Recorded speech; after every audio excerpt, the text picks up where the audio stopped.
Hai semua, buat kalian yang udah menonton dan mengaktifkan tombol subscribe, Mimin ucapkan terima kasih ya. Selamat menonton. Saat Jinhee kecil, dia pernah mewarnai menggunakan lipstik Eunmi yang membuatnya marah lalu mengusir Jinhee keluar. Di luar, Jinhee pun mengatakan pada Jinso kalau Eunmi lebih sayang makeupnya. Saat pulang, Jinhee pun berterima kasih kepada Jaewon. Lalu Jaewon memuji hasil kerja Jinhee yang berhasil mengungkap kasus Pak Cha. Jinhee pun akhirnya tertidur di bahu Jaewon.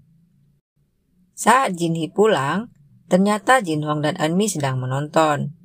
Melihat Jinhee, Jinhong pun ingin membuatkan makanan, tapi Eunmi melarangnya. Di kamar, Jinhee pun terganggu dengan suara Eunmi yang membuatnya menggunakan handsfree. Pagi hari, Jinhee berpikir kalau yang masak adalah Eunmi, tapi ternyata itu Jinhong. Jinhong pun merasa bersalah karena sudah menginap, lalu dia permisi pulang pada Jinhee. Jinhee pun marah pada Eunmi dan berpesan agar tidak membawa pria tidur di kamarnya. Eunmi pun beralasan kalau mereka sudah mabuk malam itu, jadi melarang Jinhong pulang. Eunmi pun meminta maaf, lalu membandingkannya dengan Jinso. Jinhee lalu berkata kalau Jinso bukan pria dan hanya tidur, sedangkan Jinhong pastilah ada melakukan hal yang lain. Karena ingin membuat Jinhee kesal, Eunmi pun mengakuinya telah melakukan sesuatu, sehingga membuat Jinhee marah. Tapi ternyata Jinhong tidur di kamar yang biasa digunakan Jinso. Di jalan, Eunmi pun menceritakan kalau Jinhee marah, sehingga Jinhong pun menyarankan agar mereka tinggal bersama menjadi keluarga. Tapi, Eunmi tidak menyetujuinya. Di kantor, Jinhee berpikir kalau Jinhong tidak tahu batasan, hingga sampai berani menginap di kamar ibunya, dan merasa malu dengan kejadian tadi pagi. Saat Jinhee meminta untuk memulai rapat, Pak Cha mengatakan agar menunggu Jaewon. Jinhee pun mengingat pesan Jaewon agar menggantikannya saat keluar kota, sehingga Jinhee pun meminta untuk memulai rapatnya. Jinhee lalu mendatangi toko alat bantu dengar dan meminta data orang yang membeli alat bantu dengar seperti yang di HP-nya. Tapi pihak toko tidak bisa memberitahunya karena merupakan informasi pribadi. Ternyata hari itu, Jinhong datang ke kantor pusat untuk mengembalikan barang bukti yang telah diambilnya. Sehingga petugas itu berkata kalau Jinhong mengikuti Jinhee yang gila. Jinhee lalu memberitahu Jaewon kalau pihak toko tidak mau memberi data pembelinya. Sehingga Jaewon mengatakan agar mereka mengeluarkan surat perintah. Tiba-tiba Sojin datang sehingga membuat Jinhee menutup laptopnya. 왜요? 간식 사왔는데 드시라고요. Tapi keadaannya menjadi canggung, yang membuat Sojin tanda tanya. Saat Jaewon dan Jinhee berbicara di luar, ternyata semua petugas yang ada di dalam sudah curiga, sehingga mereka mengintip lewat jendela. Mereka curiga kalau ada sesuatu yang dirahasiakan oleh Jinhee dan Jaewon, sehingga Sojin pun mengirim pesan pada grup temannya yang di kantor pusat, dan mendapat info kalau pembunuh yang di taman itu telah mengubah pernyataannya. Jinhee pun menemui Taekyung dan meminta flashdisk rekaman CCTV yang sudah dipesannya. Tapi Taekyung meminta agar Jinhee tidak ikut terlibat dalam kasus itu, sehingga bisa balik ke kantor pusat dengan cepat. Jinhee pun berkata, ini semua demi ibunya, juga tersangka yang tidak bersalah, dan tidak ingin kalau pelakunya masih berkeliaran. Taekyung pun lalu memberikannya dan berkata kalau itu demi Eunmi ibunya. 열흘분. 그럼 24시간짜리 10개. Ternyata, Jaewon meminta bantuan pada kepala yang dulu mengunjunginya. Kepala itu pun mengingatkan Jaewon kalau sampai ketahuan bisa membuatnya dipecat. 그걸 잡든 못 잡든 결론은 Saat Dr. Park bertanya soal jadwal kunjungan Mijung, Eunmi tidak tahu. Yang membuat Dr. Park mengingatkan Eunmi untuk tidak sibuk dengan kehidupan pribadinya saja. Lalu bertanya tentang kabar Jinhong. Eunmi yang masih merahasiakannya pun pura-pura tidak tahu, yang membuat Dr. Park jadi serba salah.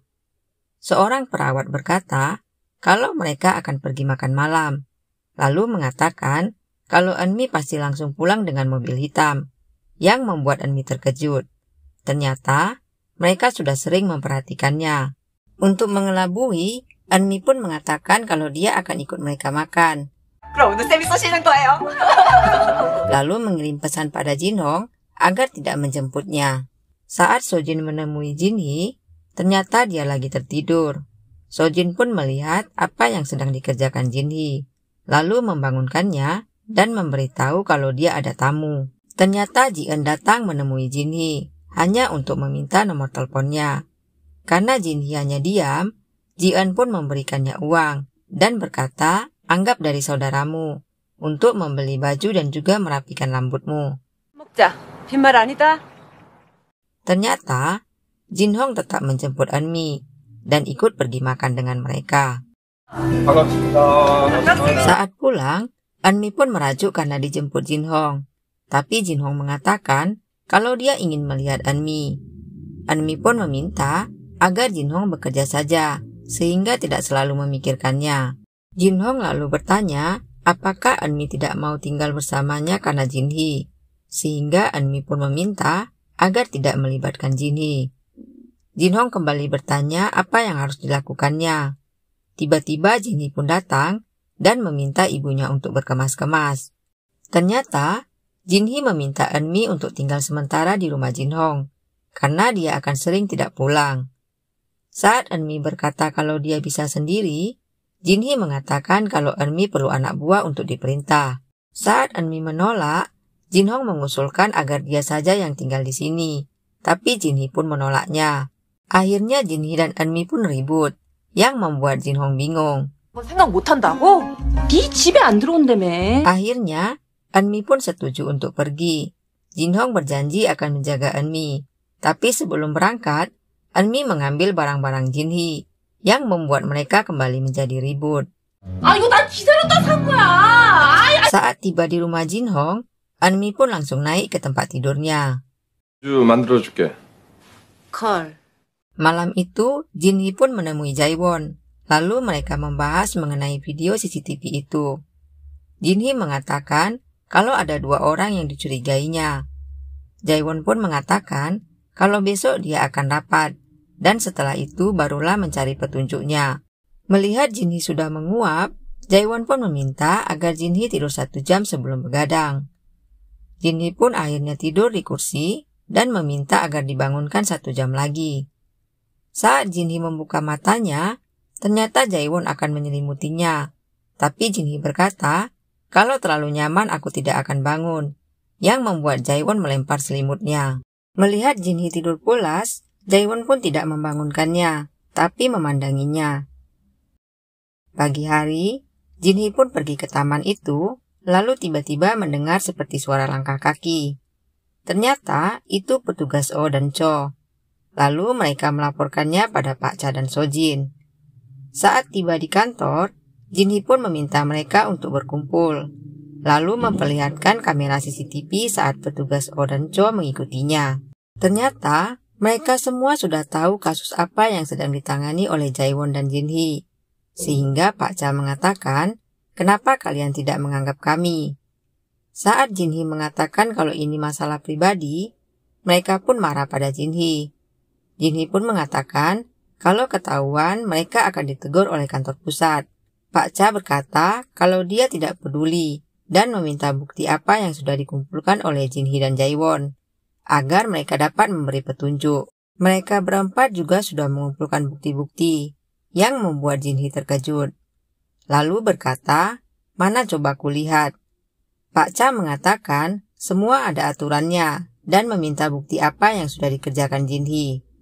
Lalu Jaewon datang dan merasa bingung.